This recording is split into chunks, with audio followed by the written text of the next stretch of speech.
So meaning of conflict में मैंने आपको बता दिया है कि मीनिंग ऑफ कंफ्लिक्ट जो है वो लैटिन वर्ड से है, कंफ्लिक्ट से। सो जिसका मीनिंग है, एक छोटे फॉर्म में अगर हम बात करें कि लड़ाई जो है एक। ओके, नेक्स्ट वन है, इसमें अगर हम बात करें definition.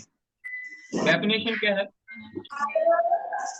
Conflict means a painful emotional state which result from tension between opposed and contradictory wishes। दो पर्सन होते हैं, एक पर्सन जो अगर हम बात करें दो पार्टी पर्सन हैं, एक दूसरे को मानता है उस टॉपिक में, उसकी सहमति और दूसरे की सहमति नहीं है, तो आपस में उनके कंफ्लिक्ट रहता है, लड़ाई हो जाती है किसी बात के ऊपर। दो पर्सन दो ग्रुप आपस में नहीं मान रहे, तो that is the opposed and contradictory wishes. ये डेफिनेशन जो है डगलस एंड पोलैंड ने दी थी। नेक्स्ट इसमें है psychological conflict is a state of tension brought by the presence in the individual of two or more opposing desires. बार्ने और लेहनर, इन्होंने ये डेफिनेशन दी है। अपने माइक ऑफ कर दीजिए, वीडियो ऑन रखिए और माइक को म्यूट कर दीजिए। Next is psychological conflict. क्या है? एक स्टेट है टेंशन की जो कि आती है in the presence in the individual of two or more opposing Dzire. अगर हम दो पर्सन मान लो, दो ग्रुप हैं, आपस में दोनों के विचार अलग अलग हैं, दोनों की एक बात पे सहमति नहीं बन रही, तो वहां पे कंफ्लिक्ट और इशू होना लाजमी है। नेक्स्ट इज इस पे अगर हम बात करेंगे तो conflict is a serious disagreement और आर्गुमेंट, टिपिकली ये प्रोटेक्टेड वन। ओके, एक आर्गुमेंट होता है, बहस हम कह सकते हैं, दो ग्रुप और दो पर्सन्स के बीच में ये जो चलती रहती है। नेक्स्ट है struggle for power, prosperity etcetera is known to be a conflict. Okay, तो इसमें क्या है? एक स्ट्रगल है, जो अगर हम बात करें कि किसी भी टाइप की स्ट्रगल, पावर, जिसके पास पावर होती है वो अपनी मनमानी करता है और दूसरे की नहीं सुनता। और प्रॉपर्टी के इशू के रिलेटेड कोई कंफ्लिक्ट हो सकता है, किसी की प्रॉपर्टी है, दूसरा चाहता है, वो देना नहीं चाहता, आपस में एक प्रॉपर्टी पे इशू है, तो इस बात से भी जो है कंफ्लिक्ट जो है वो हो सकता है या होते हैं। सो ये एक डेफिनेशन थी। ये हम nurses being as a nurses क्यों पढ़ रहे हैं? क्योंकि हम हॉस्पिटल में, कॉलेजेस में जॉब करते हैं, तो हमारा जो सराउंडिंग एनवायरनमेंट में है उसमें जो बहुत सारे हमारे साथ काम करने वाले पर्सन हैं, हमारे सबॉर्डिनेट्स हैं, सीनियर्स हैं, उनके साथ हमारे कंफ्लिक्ट होने का हमेशा ही चांस बना रहता है, तो ये सारी चीज उसी में आती है। ओके, नेक्स्ट इज, ये इसकी definition. Next is about the nature. Nature क्या है? यूनिवर्सल प्रोसेस है फाउंड इन एवरी सोसाइटी। तो ये हर एक सोसाइटी में मिलता है, ये जो कंफ्लिक्ट है, ये ऐसा नहीं है कहीं है और कहीं नहीं है, ये यूनिवर्सली सभी में मिलता है, सभी जगहों पर ये जो कंफ्लिक्ट है वो रहता है। Okay, next one is the result of deliberate and conscious efforts of individuals और द ग्रुप। सो ये पता होता है जब भी कोई कंफ्लिक्ट हो रहा है, कंफ्लिक्ट चल रहा है, तो कौन से पर्सन्स के बीच में है, कौन से ग्रुप्स के बीच में है और क्या उसका टॉपिक है, वो कंफ्लिक्ट के बारे में हमें पता होता है, पता रहता है। Next is the nature of the conflict is personal and direct. जब भी कोई कंफ्लिक्ट होता है, किसी भी तरीके का कोई कंफ्लिक्ट दो पर्सन दो ग्रुप के बीच में होता है, तो ये कंफ्लिक्ट जो है वो किसी पर्सनल रीजन की वजह से होता है या डायरेक्ट होता है किसी एक इशू की वजह से, कोई डिमांड की वजह से, कोई पावर की डिमांड है, कोई मनी की डिमांड है, कोई वर्क की डिमांड है, उसके रिलेटेड कंफ्लिक्ट जो है वो पर्सनल इश्यूज पे चलते रहते हैं। नेक्स्ट है is basically an individual process. Its aim is not directly with the achievement of the goal or an objective, but is rather directed to dominate others. So ये हमेशा ही कोई ऑर्गेनाइजेशनल कंफ्लिक्ट कभी भी नहीं होता कि एक ऑर्गेनाइजेशन में ऐसी बातें सिखाई जाती हैं, ये वहाँ के एनवायरनमेंट से ही डेवलप होती हैं। ये जो कंफ्लिक्ट्स हैं, ये वहाँ के एनवायरनमेंट से ही ऐसे आते हैं। तो ये हमेशा ही इंडिविजुअल तौर पे होता है, कभी भी ये ऑर्गेनाइजेशनल लेवल पे कंफ्लिक्ट नहीं होते। ओके, ये कोई ऑर्गेनाइजेशन नहीं चाहती कि उनके यहाँ पे कोई कंफ्लिक्ट हो, ये इंडिविजुअल टू इंडिविजुअल ये जो कंफ्लिक्ट है वो चलते रहते हैं। Next last is conflict is of temporary and intermittent in character, but once begun the conflict process is hard to stop। तो जो कंफ्लिक्ट है वो टेम्परेरी होते हैं, टेम्परेरी का मतलब कभी आ गए कभी नहीं आए, इंटरमिटेंट भी होते हैं कि रेगुलर इंटरवल्स पे, कभी कभी जो रेगुलर इंटरवल्स है वहां पे ये जो, ये अपना एक ऑडियो म्यूट कर लीजिए, मैंने कहा है ऑडियो म्यूट कर लो सारे जने।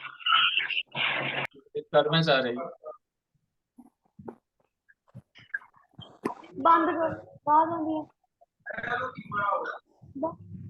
हाँ जी, नेक्स्ट है temporary and intermittent in character. Okay, so conflict जो है वो परमानेंट नहीं है, अगर इसको रिजॉल्व किया जाए तो ये सॉल्व हो सकता है। Okay, next one is but once began the conflict process is hard to stop. लेकिन अगर कंफ्लिक्ट हो गया, तो कंफ्लिक्ट चल रहा है, तो इसको रोकना काफी मुश्किल हो जाता है। इसको एक बड़ी कमेटी, और अगर कहें ये काफी डेंजरस भी हो सकता है। Okay, so that was about the nature of conflict. Next is कुछ एक पॉइंट्स और हैं, जैसे कि it is a process loaded with impulsiveness of human emotions and violent passion. जैसे कि मैंने अभी बताया कि जो कंफ्लिक्ट है, ये हमारे इमोशंस के साथ जुड़ा हुआ होता है, कोई personal reason, personal belief, personal values. और कई बार ये कंफ्लिक्ट जो है अगर ना रोका जाए तो ये आगे चल के डेंजरस भी हो सकता है, इंजरी किसी को कॉज कर सकता है। That is the nature. Next is it may be late और overt. In the latent form it may form of tension, dissatisfaction. Okay, ये छोटे लेवल का भी हो सकता है, बड़े लेवल का भी। छोटे लेवल में कैसा कि जो अगर हम बात करें, तो इसमें क्या हो सकता है कि अपनी बस पर्सन को खुद को टेंशन हो गई, ठीक है, वो डिससेटिस्फाइड है किसी सिचुएशन से। लेकिन अगर ये ओवर्ट हो जाता है तो an issue declared and hostile action is taken. ये बहुत ज्यादा हम कह सकते हैं बूस्टअप हो सकता है, किसी को पर्सन खुद को इंजरी कॉज कर सकता है, दूसरे को इंजरी जो है वो आ सकती है। Okay, next is it is cumulative. Cumulative का क्या मतलब है? Each act of aggression usually promote some more aggressive rebuttal. Okay, cumulative मतलब क्या है कि कंफ्लिक्ट अगर लॉन्ग टाइम में चलता रहेगा तो ये आगे चल के और भी कंफ्लिक्ट बढ़ाएगा, ये कंफ्लिक्ट को कम नहीं करेगा। Okay, next is groups previously in conflict may cooperate to achieve a goal considered important enough for them। Okay, तो जो भी ग्रुप्स इन्वॉल्व होते हैं कंफ्लिक्ट में, इन्हीं के ऊपर बात करते हैं जिन टॉपिक्स के लिए जो वो समझते हैं कि सही है। ओके, नेक्स्ट इज इट में emerge as a result of opposing interests। सो जब भी मैंने पहले भी आपको बताया कि कंफ्लिक्ट क्यों होता है, अगर दो पर्सन, दो ग्रुप्स किसी एक बात पे सहमत नहीं है, ये काम होना चाहिए, एक अगर नहीं होना चाहिए, तो वहां पे जाके कंफ्लिक्ट जो है वो डेवलप करता है। Okay, so that was about the nature. Next is about the sources. Sources की अगर हम बात करें तो इसमें क्या है कि अलग अलग सोर्सेस हैं। Threats of the status, sources क्या हैं कंफ्लिक्ट के। ओके, इसमें कहाँ कहाँ से आते हैं? अगर किसी पर्सन का जो स्टेटस है, कोई डेजिग्नेशन है, उसको कोई थ्रेट हो रहा है तो वो कंफ्लिक्ट वहां पे आएगा। ओके, जो भी पर्सन है वहां पे जो उसने अगर हम बात करें कि उसकी डेजिग्नेशन को खतरा है, तो वहां पे वो उसको लगेगा मेरी डेजिग्नेशन को खतरा है, तो वो दूसरों के साथ कंफ्लिक्ट उसका हो जाएगा। Next is personality clashes. दो लोगों की साथ में काम कर रहे हैं, साथ में रहते हैं, और पर्सनैलिटी अलग अलग है, तो वहां पे भी कंफ्लिक्ट आएगा। इसके अलावा ऑर्गेनाइजेशनल चेंज, एक ऑर्गेनाइजेशन जिसमें आप काम कर रहे थे उसको छोड़ के आप दूसरे ऑर्गेनाइजेशन के पास चले गए हो काम करने के लिए, वहां पे जाके आपकी सेटिंग नहीं बैठती, तो वहां पे भी वहां के स्टाफ और वहां के पर्सन्स के साथ आपके कंफ्लिक्ट जो है वो हो सकते हैं। Okay, next is organisational change. Organisational change क्या है यहाँ पे? ये मैंने आपको बता दिया। नेक्स्ट है different sets of the values. जो भी वैल्यूज हैं, एक ही टॉपिक के रिलेटेड पर्संस की अलग अलग वैल्यूज हो सकती हैं, लोग अपने आप को अलग अलग प्रेजेंट करते हैं, मानते हैं अलग अलग चीजें, तो दोनों में अगर डिफरेंस होगा वैल्यूज में, तभी वहां पे कंफ्लिक्ट होगा। And the last one is lack of trust. एक दूसरे पे अगर विश्वास नहीं है, आप साथ हैं लेकिन एक दूसरे पे आपको विश्वास नहीं है, एक दूसरे की बात से सहमत नहीं है, भरोसा नहीं है दूसरे को दूसरे पे, तभी जो है वो कंफ्लिक्ट होगा। Next is general causes of the conflict. So general causes क्या है कंफ्लिक्ट के? रिसोर्सेज की कमी, scarcity of the resources. First जो है हमारे पास रिसोर्सेज नहीं है, लेकिन हमें कहा जा रहा है कि आप काम करो, आप आउटपुट दो, आप अच्छा काम करो, ठीक है, लेकिन वो हो नहीं पाता, तो इससे जो है स्कार्सिटी रिसोर्सेज के होने की वजह से वो प्रॉब्लम आ जाती है, और रिसोर्सेज की वजह से कंफ्लिक्ट आ जाती है। नेक्स्ट इज एटीट्यूड, वैल्यूज और परसेप्शन अलग अलग होने की वजह से कंफ्लिक्ट हो सकते हैं। एग्रीमेंट हो कि एक बात पे सभी लोग मान ही रहे, तो वहां पे अबाउट द नीड्स और प्रायोरिटीज सबकी अगर अलग होगी तो वहां पे कंफ्लिक्ट होगा। पुअर कम्युनिकेशन, एक पर्सन को दूसरे पर्सन का मैसेज क्लियरली नहीं मिला, तो वहां पे कंफ्लिक्ट हो सकता है कि आपने मेरे को ये कहा था लेकिन दूसरे को पता लगे कि नहीं आपने ऐसा नहीं कहा था, तो वहां पे कंफ्लिक्ट हो सकता है। ऑर्गेनाइजेशन, जो जहाँ पे आप वर्क करते हो वहाँ के ऑर्गेनाइजेशन या पूरा उसका स्ट्रक्चर कंप्लीट, तो वहां पे। Next is team work proper ना हो जहाँ पे काम कर रहे हैं, तो वहां पे। And next is lack of clarity in the rules and responsibilities. अगर वहां के ऑर्गेनाइजेशन या इंस्टीट्यूट में काम करने वाले पर्सन को नहीं पता कि किसकी लिमिटेशन कहाँ तक है, किसको कहाँ तक काम करना है, वहां पे भी कंफ्लिक्ट जो है अ, हो सकता है। Okay. Next is type. Type से मैं बात करें तो कंफ्लिक्ट्स की कौन कौन सी टाइप है? Conflict between person and person, person and his environment, and conflict with in person. Person का अपने साथ ही अपने किए हुए कामों के साथ भी कंफ्लिक्ट हो सकता है विद इन द पर्सन जो है। इसमें आ जाता है between person and person, person एक पर्सन का दूसरे पर्सन से क्या कंफ्लिक्ट है वो यहाँ पे आ जाएगा। ओके। सो इसमें जैसे कि एग्जांपल दी गई है parents and children. Okay. Parents की बात कई बार चिल्ड्रन नहीं मानते, चिल्ड्रन की बात कई बार पेरेंट्स नहीं मानते, तो वहां पे कंफ्लिक्ट हो सकता है, तो ये उसकी एग्जांपल है। Next one is person and his environment. Okay. So person का अपनी सराउंडिंग्स के साथ, इसके एग्जांपल है जैसे कि अगर हम बात करें पर्सन का अपने जो एनवायरनमेंट है, फ्लड्स आ गए, अर्थक्वेक्स आ गए, कंटेजियस को डिजीज है, जैसे पीछे से कोरोना आया था, तो वहां पे कंफ्लिक्ट हो सकते हैं, लोग आपस में लड़ सकते हैं। Next is conflict with in a person, person का अपनी साइकोलॉजी के साथ, अपनी वैल्यूज बिलीफ्स के साथ वहां पे कंफ्लिक्ट जो वो हो सकता है, जैसे कि अप्रोच अप्रोच कंफ्लिक्ट, और avoidance approach, avoidance avoidance conflict, approach avoidance conflict, and multiple approach conflict. तो ये कुछ एक टाइप्स हैं, ये मैं आपको एक्सप्लेन करता हूँ जल्दी से। नेक्स्ट स्टेप में जैसे अगर हम फर्स्ट बात करें अप्रोच अप्रोच कंफ्लिक्ट। ओके। तो इसमें क्या है कि ये सबसे सिंपल टाइप है कंफ्लिक्ट की, अगर हम बात करें तो इसमें क्या होता है, यहाँ पे डेंजर जो है, खतरा जो है वो कम होता है। इसमें क्या है, ए पर्सन में experience conflict in choosing between two equally qualified girls for the marriage. ये यहाँ पे एग्जांपल दी हुई कि दो गर्ल्स हैं, एक पर्सन को उनमें चूज करना है कि उसका पार्टनर अच्छा कौन बनेगा, वाइफ अच्छी कौन सी बन सकती है मैरिज के लिए। ठीक है। तो वहां पे approach approach conflict method, quality दोनों में है, लेकिन वहां पे वो कंफ्यूज होता है, वहां पे कंफ्लिक्ट हो सकता है। Next is avoidance avoidance conflict, जहां पे अगर हम बात करें कि वहां पे सिचुएशन बिल्कुल ही खराब है, सब कुछ अवॉइड करने वाला है, लेकिन दोनों में से एक को चूज करना पड़ेगा, जैसे कि स्टडीज और फेलियर्स। समझ आ गया? स्टडीज भी करनी पड़ रही है लेकिन फेलियर भी हो रहा है। आवाज नहीं आ रही?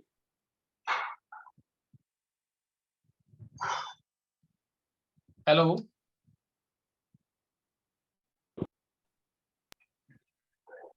Hello, hello? आ रही है सर।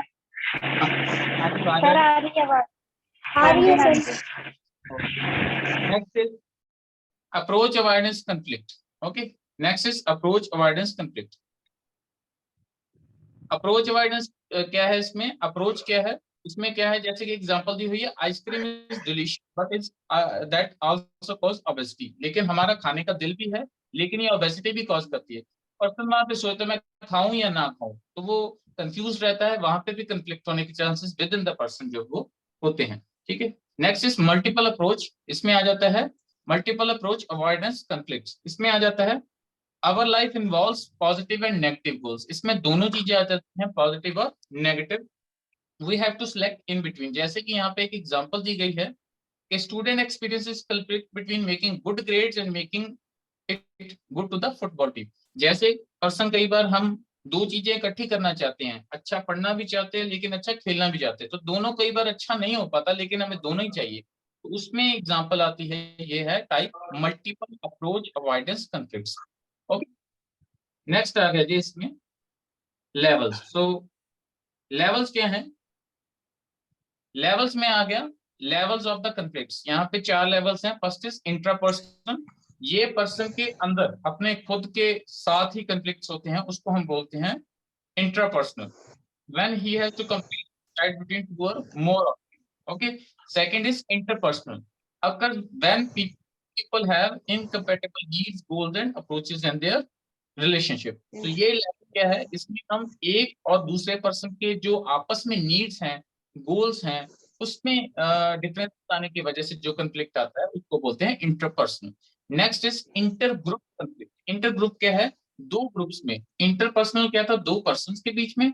और इंटर ग्रुप क्या है? दो ग्रुप्स के बीच में कंफ्लिक्ट। ओके, जैसे कि स्टेट और सेंट्रल गवर्नमेंट जो है उनके अंदर जो है वो अगर कोई कंफ्लिक्ट आ जाए तो। Last one is inter organisational conflict. दो ऑर्गेनाइजेशन, दो कंपनीज, दो हॉस्पिटल्स, दो ऑर्गेनाइजेशंस, दो कॉलेज के बीच में अगर कोई कंफ्लिक्ट आ रहा है किसी चीज को लेके, किसी काम को लेके, that is inter organisational conflict. Okay, so that was about the topic of levels of conflicts. यहां तक जो टॉपिक था ये टॉपिक मैंने एक्सप्लेन किया है। नेक्स्ट टॉपिक आपको एक्सप्लेन करेंगे Kuldeep ma'am. So Kuldeep ma'am, please start the topic. Okay student, मेरी आवाज क्लियर है ਤੁਹਾਨੂੰ? Yes yes ma'am. हाँ जी मैम। Yes ma'am. ਹੁਣ म्यूट कर लो ਆਪਦੀ। माइक साहब ने सारे म्यूट कर लो, प्रॉब्लम आती। Okay, A warm welcome to all. I'm starting with the topic stages of conflict. Conflict has a 5 stages, that is latent stage, perceived stage, felt stage, manifest and aftermath stage.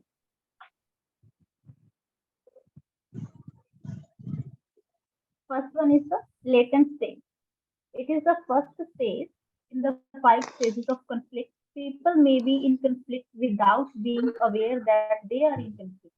जो first stage है हमारी latent stage है, इसमें क्या है, जो भी person है जिसको कंफ्लिक्ट है, चाहे वो किसी भी लेवल पे हो, चाहे वो इंटरपर्सनल लेवल पे है, इंटरपर्सनल है, ऑर्गेनाइजेशन लेवल पे है, उसको खुद को पता ही नहीं है कि वो क्या है, किस पे है, किसी कंफ्लिक्ट में वो जा चुका है। Then perceived stage. It is the stage when the people involved in a conflict become fully aware that there is a conflict. मान लो किसी दो पार्टीज में क्या है, कंफ्लिक्ट है, उनको क्या पता चल जाएगा कि हमारे बीच कंफ्लिक्ट हो स्टार्ट हो चुका है। Then felt stage. Stress and anxiety are felt by one or more of the participant. मान लो दो पर्सन है जिनके व्यूज सेम नहीं है, उनका बिहेवियर सेम नहीं है, उनको क्या है उसके रिगार्डिंग अब उनका परसीव हो गया कि हम दोनों में क्या नहीं बनेंगे, कंफ्लिक्ट है, तो वहां पे क्या स्ट्रेस आएगा, उनको एंजाइटी आएगी, एक दूसरे पे एग्रेशन शो करेगी। Then fourth stage is the manifest stage. In this stage, conflict can be observed. मान लो जो पहले की दो स्टेज हैं, लेटेंट स्टेज में तो पर्सन को खुद भी नहीं पता कि उसको क्या है, कोई कंफ्लिक्ट है। परसीव्ड और फेल्ट स्टेज में क्या है, वो खुद फील करता है, उसको खुद परसीव होता है। लेकिन जो फोर्थ वन स्टेज है, मैनिफेस्ट स्टेज, इसमें क्या होता है, जो होल पार्टिसिपेंट्स हैं, उनके साथ वाले हैं, जो उनके साथ काम करते हैं, उनको ऑब्जर्व होने लग जाता है। मान लो दो पार्टीज में है, किसी ऑर्गेनाइजेशन के बीच में कंफ्लिक्ट चल रहा है, लेकिन जब मैनिफेस्ट स्टेज आ जाती है तो उनका जो कंफ्लिक्ट है वो बाहर भी हमें दिखने लग जाता है।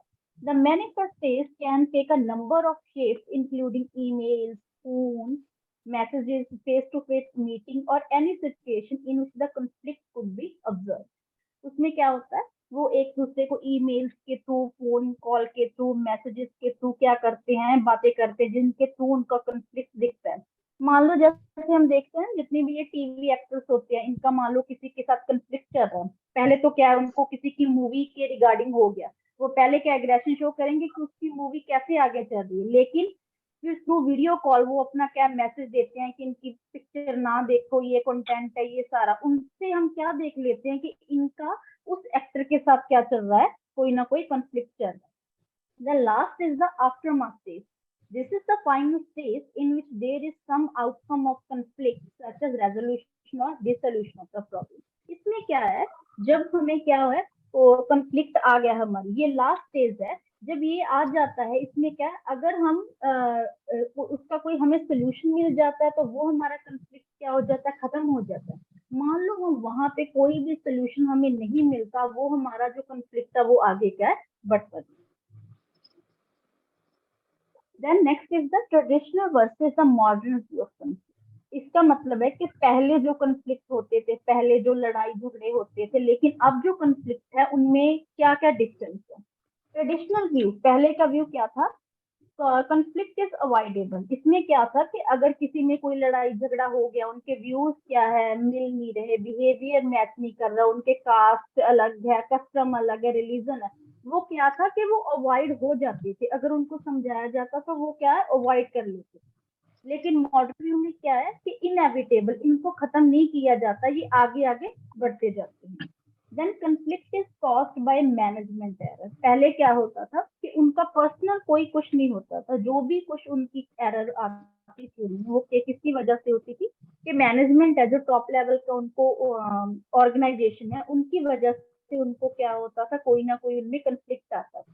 लेकिन आज के जो कंफ्लिक्ट हैं वो किसकी वजह से होती है? ऑर्गेनाइजेशन खुद है, उसके स्ट्रक्चर की वजह से, उसकी परसेप्शन है, हमारी जो वैल्यू डिफरेंस है, हमारा बिहेवियर, हमारे जो एम्प्लॉयज हमारे साथ काम कर रहे हैं उनके साथ हमारा बिहेवियर मैच नहीं हो रहा, उनकी वजह से हम आज के वक्त में हमें क्या है, कंफ्लिक्ट आ रहे हैं। Third is the conflict disturbs the organization and prevent optimal performance। पहले क्या होता था कि हमारी जो जब किसी पर्सन में उनकी जो है वहां पे ऑर्गेनाइजेशन में जब क्या होता था, कोई ना कोई कंफ्लिक्ट आता था तो उनकी परफॉर्मेंस क्या हो जाती थी, वहां पे उस पे वो रुक जाती थी। लेकिन अब का क्या है कि conflict contribute and detract from organisation performance in varying degree. अब डिट्रैक्ट मीन्स कि वो डिमिनिश, बिल्कुल उनकी जो परफॉर्मेंस है उनको क्या कर देता है, बिल्कुल कम कर देता है।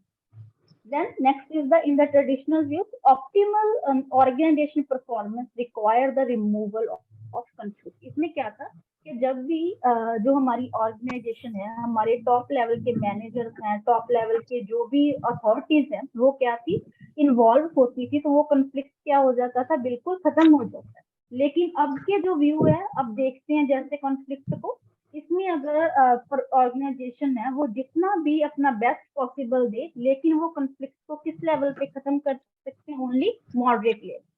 Optimal organisation performance require a moderate level of conflict removal. यहाँ पे जितना भी जो मॉडरेट लेवल का ही वो जो कॉन्फ्लिक्ट है वो क्या कर सकते हैं, रिमूव कर सकते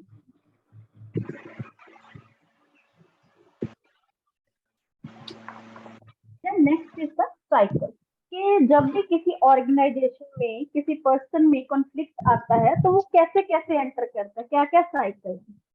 first one is the tension. The conflict cycle starts with tension.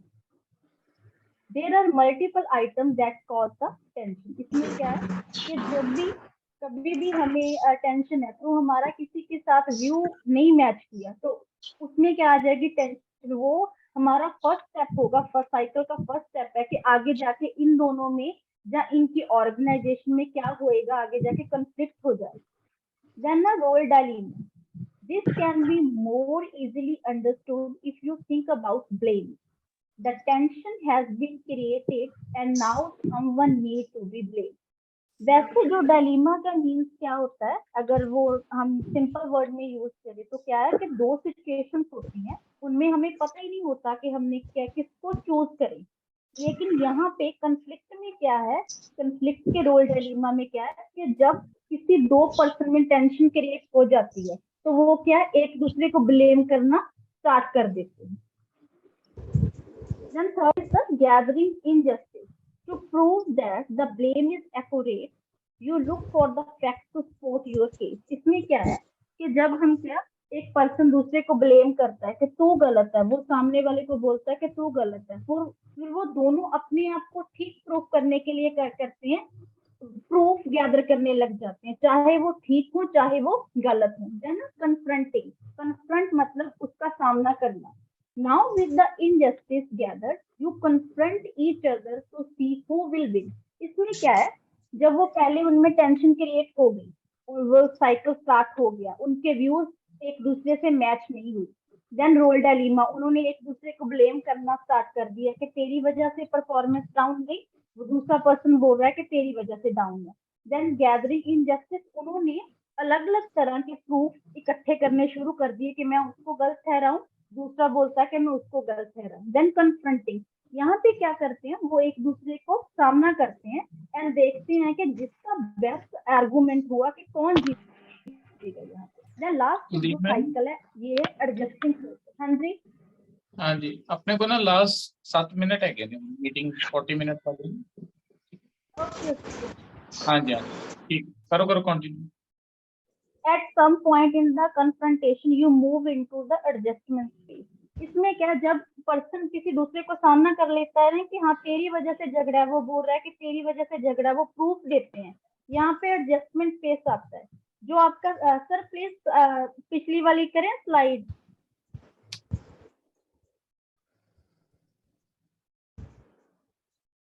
इसमें देखो जब वो कन्फ्रंट करेगा तो उसके बाद क्या एडजस्टिंग फेस है। एडजस्टिंग जो फेस है वो 3 में जाएगा।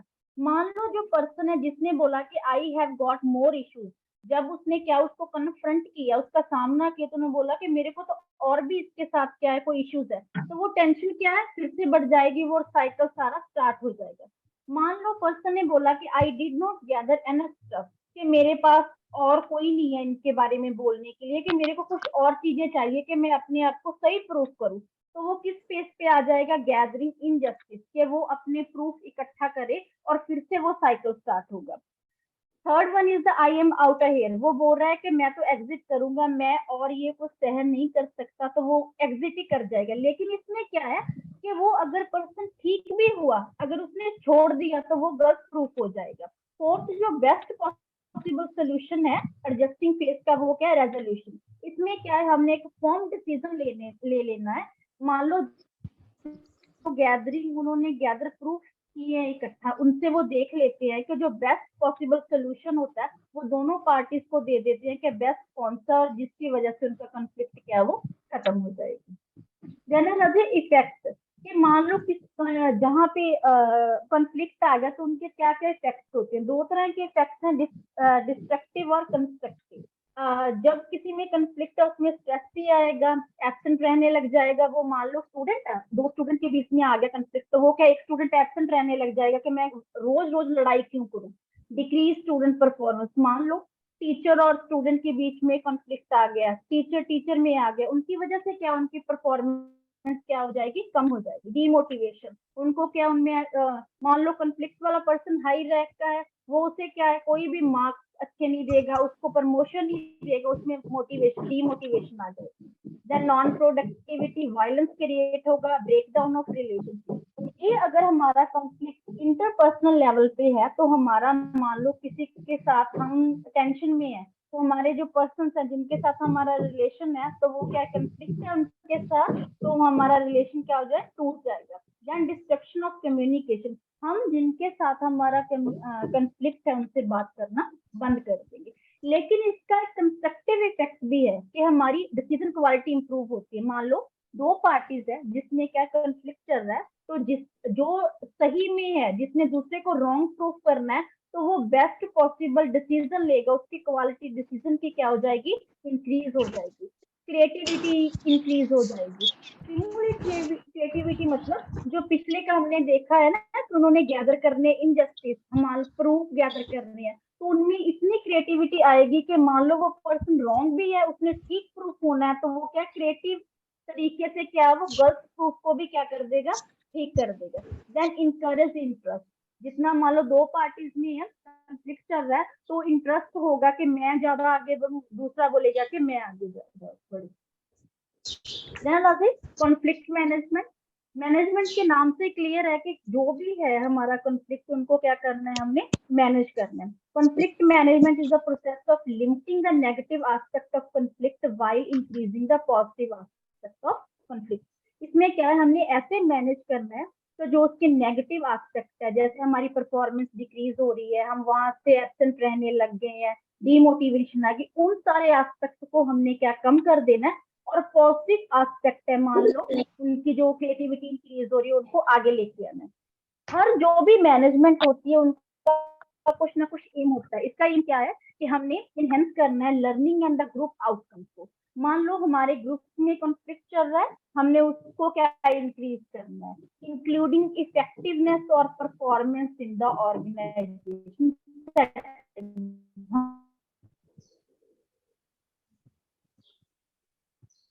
हमारी जो ऑर्गेनाइजेशन है इसमें का कॉन्फ्लिक्ट चल रहा है, लेकिन हमारी मैनेजमेंट ने कंफ्लिक्ट मैनेजमेंट चला दिया प्रोग्राम, जिसके थ्रू वो क्या हर रोज वो उनको देखते हैं कि क्या क्या प्रॉब्लम्स, उनका सोल्यूशन निकालते हैं, तो वो क्या हो जाएगी, उनकी परफॉर्मेंस इंक्रीज हो जाएगी। The next is the importance of conflict management. Importance में क्या है, फर्स्ट तो हमने क्या करना है, इसकी वजह से क्या होता है, स्ट्रेंथनिंग द बॉन्ड।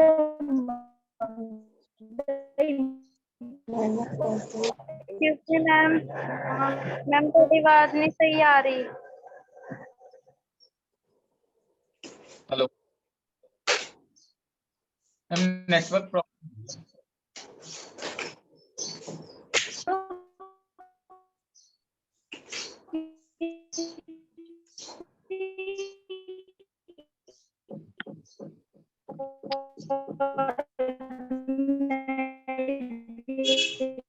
आवाज नहीं आ रही सही, लास्ट 1 मिनट है अपने को, less than 1 minute.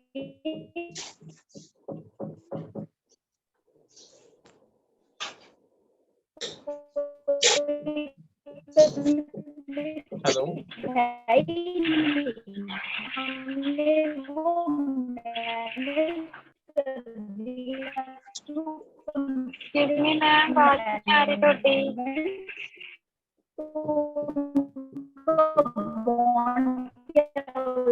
Okay okay ठीक है।